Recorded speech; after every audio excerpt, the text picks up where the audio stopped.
জীবনটা একটা সিনেমা হলে খুব ভালো হতো। রিমোট হাতে বসতাম, আর যা ভালো লাগতো না সেটা ফাস্ট ফরওয়ার্ড করে দিলেই কাজ হয়ে যেত। কিন্তু দুঃখের বিষয় হলো যে আমাদের এই জীবন কোনো সিনেমা নয়। এখানে কোনো ফাস্ট ফরওয়ার্ড বোতাম নেই। এই জীবনে যদি ঝুঁকি না নেওয়া যায়, যদি নতুন কিছু চেষ্টা না করা যায়, তাহলে জীবনটা কেমন যেন একঘেয়ে রংহীন থেকে যায়। ঠিক বলেছি তো? চারপাশে কত লোকে কত কথা বলবে, সাবধানে চলো বাবা, ঝুঁকি নিস না, একটা নিরাপদ চাকরি খুঁজে নে, জীবনটা গুছিয়ে নে।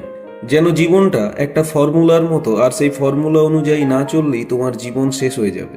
কিন্তু আমি বলি, জীবন কোনো ফর্মুলা মেনে চলে না, বরং এই জীবনটি হলো নিজের মতো করে গড়ে তোলার একটি ক্যানভাস। আর সেই ক্যানভাসে যদি রং না করা হয়, যদি নতুন নতুন ডিজাইন না আঁকা হয়, তাহলে সেই জীবন আর জীবন তো থাকে কোথায়? বন্ধুরা, ঝুঁকি নেওয়ার মানে এই নয় যে চোখ বুঝে লাভ দিতে হবে, বরং ঝুঁকি নেওয়ার মানে হলো সাহস করে নিজের কমফোর্ট জোন থেকে বেরিয়ে আসা। নতুন কিছু চেষ্টা করতে গিয়ে যদি একটু হোঁচটও লাগে, তাতে ভয় পাওয়ার কিচ্ছু নেই, বরং হোঁচট খেয়েই তো আমরা সোজা হয়ে দাঁড়াতে শিখি, তাই না? আর সত্যি বলতে কি, জীবনে একটু অ্যাডভেঞ্চার না থাকলে, একটু ড্রামা না থাকলে, সেরকম জীবন কি আর জমে নাকি? আর ব্যর্থতা, আরে ব্যর্থতা তো তোমার বন্ধু। ব্যর্থতা হলো জীবনের সেরা শিক্ষক। যারা ব্যর্থ হতে ভয় পায়, তারা কখনো সাফল্যের স্বাদ পায় না। মনে রেখো, সফল মানুষেরা কিন্তু আকাশ থেকে পড়ে না। তারাও আমাদের মতোই সাধারণ মানুষ, কিন্তু তাদের কাছে একটা এক্সট্রা জিনিস থাকে, জানো কি? সাহস। ব্যর্থ হয়েও আবার উঠে দাঁড়ানোর সাহস, আবার নতুন করে শুরু করার সাহস। ধরো তুমি একটা গেম খেলছো, তোমার অপোনেন্ট খুব ভালো ফাইট করছে। কতবার যে গেম ওভার হয় তার কোনো হিসেব থাকে না, রাগ লাগে, বিরক্তি আসে, মনে হয় ধুর বাবা, আর ভালো লাগছে না। কিন্তু সত্যি করে বলো তো, ভেতরে ভেতরে একটা জেদও কাজ করে, তাই না? আমি হার মানব না, আমি অপোনেন্টকে হারাবই। আর যখন অনেক চেষ্টার পর তুমি অপোনেন্টকে হারাতে পারো, তখন যে আনন্দটা হয়, সেটা কি আর অন্য কিছুর সাথে তুলনা করা যায়?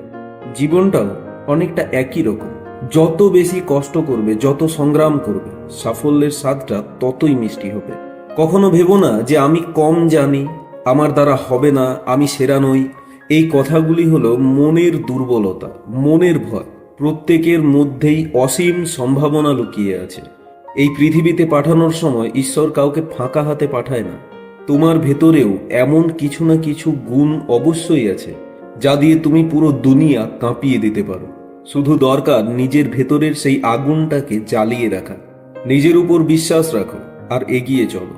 লোকে কি বলবে না বলবে সেগুলো শুনতে যেও না, নিজের মনের কথা শোনো। আর কনসিস্টেন্সি মানে নিয়মিত চেষ্টা করাটা ভীষণ জরুরি। একদিন মোটিভেশন পেলে আর তারপর সব ঠান্ডা হয়ে গেলে কাজ হবে না। যা করতে ভালো লাগে সেটা নিয়মিত করতে হবে। ছোট ছোট পা ফেলে শুরু করো, কিন্তু থেমো না। ধীরে ধীরে দেখবে একদিন ঠিক তুমি তোমার লক্ষ্যের কাছাকাছি পৌঁছে গেছো, আর তখন তোমার নিজেকে নিয়ে গর্ববোধ হবে। এবার একটু অন্যরকম কথা বলি।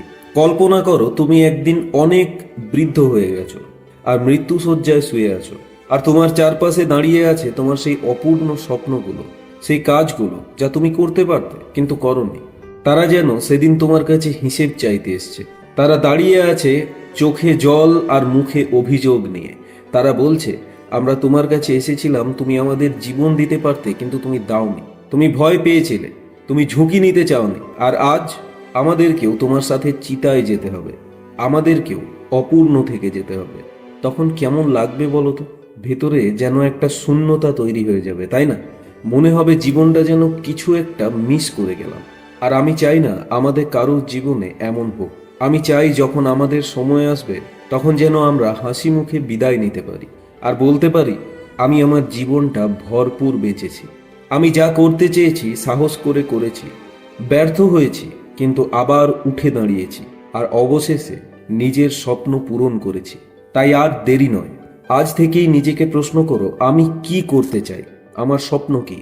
আর তারপর যা হয় হোক, সেই স্বপ্নের পেছনে ছুটে চলো। ঝুঁকি নিতে ভয় পেও না, নিজেকে বিশ্বাস করো, আর কখনো হাল ছেড়ে দিও না। তোমাদের সবার জন্য শুভকামনা রইল। তোমাদের পারতেই হবে। মনে রেখো, জীবন তোমাদের দিকে যা কিছুই ছুঁড়ে দেখ না কেন, তোমরা যেন কখনো পিছিয়ে যেও না, কমেন্টে লিখে জানিও আজ থেকে তোমরা কি নতুন কিছু শুরু করতে চলেছো। আর যদি এই ভিডিওটা একটু ইন্সপায়ার করে থাকে তাহলে লাইক করো, শেয়ার করো আর সাবস্ক্রাইব করতে ভুলো না। দেখা হবে আবার নতুন কিছু নিয়ে। ততদিনের জন্য টাটা।